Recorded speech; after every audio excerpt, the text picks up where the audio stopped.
জীবনে ভালোবাসা কতটুকু পেলাম সেটা বড় নয়। জীবনে কতটুকু ভালোবাসা আমি দিতে পারলাম সেটাই বড় কথা। কারো ভালোবাসার জন্য জীবন থেমে থাকে না। জীবন জীবনের গতিতেই চলে যায়। কিন্তু এই ছোট্ট জীবনে ভালোবাসা চাওয়া, পাওয়া, দেওয়া এটা নিয়ে অনেক ইতিহাসই আছে।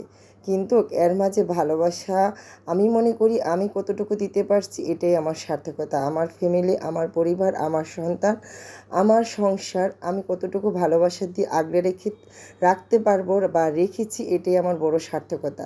আসসালামু আলাইকুম এভরিওয়ান, সবাই কেমন আছো? আশা করি সবাই খুব ভালো আছো। আলহামদুলিল্লাহ আমিও ভালো আছি। সকাল সকাল ফ্রেশ ফ্রেশ একদমই টাটকা গরুর মাংস নিয়ে আসলাম। তো এটা দিয়ে আজকে আমি রান্না করব হচ্ছে বিফ কালো ভুনা, যেটা আসলে আমরা সবাই এই খাবারটার সাথে অনেক পরিচিত।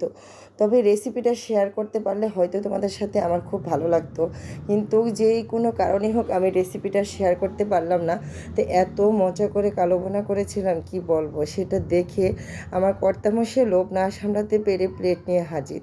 সে তো এটা দিয়ে একদমই ভাত খাবে, গরম গরম ভাত। তো আসলে কালো ভুনাটা যত কষাবে, যত জোল শুকাবে, তত কিন্তু কালো কালারটা চলে আসবে। কিন্তু কালো কালার চলে আসার আগেই খাওয়া শুরু হয়ে গেছে গরম গরম ভাত, সাথে আছে লেবু, শসা আর এই যে কালো বোনা, বিফ কালো বোনা। এটা দিয়ে খেতেছি গরম ভাত, কি মজা! না খেলে আসলে বোঝাই যায় না। তো যাক, লোভী মানুষ, খাবারের জন্য তো লোভ লাগবে। যে যেটা পছন্দ করে সেটা কিন্তু তার খেতে অনেক ইচ্ছে হয়, সে তো খাওয়া শুরু করে দিয়েছে। আর আমি কিন্তু এখনও রান্নাঘরে আছি, রান্না করতেছি। তো যাই হোক, মাঝখান থেকে উঠিয়ে দিয়ে তাকে খাবার দিয়ে আবার আমি রান্নাঘরে চলে গেলাম।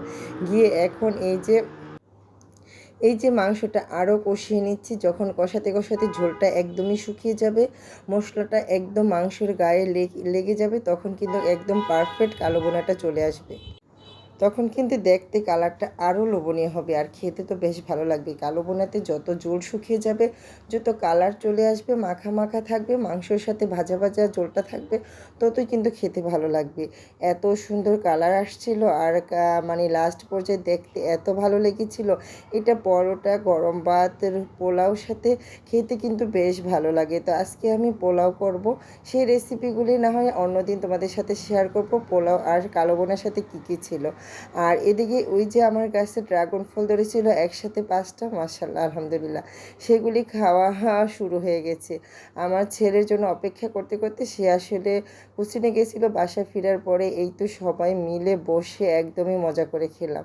আমার অনেক স্বপ্ন ছিল যে আমার সবাই একটা করে গাছের ড্রাগন ফল খাবো, সেই স্বপ্নটা সত্যি হলো, মাশাআল্লাহ আলহামদুলিল্লাহ।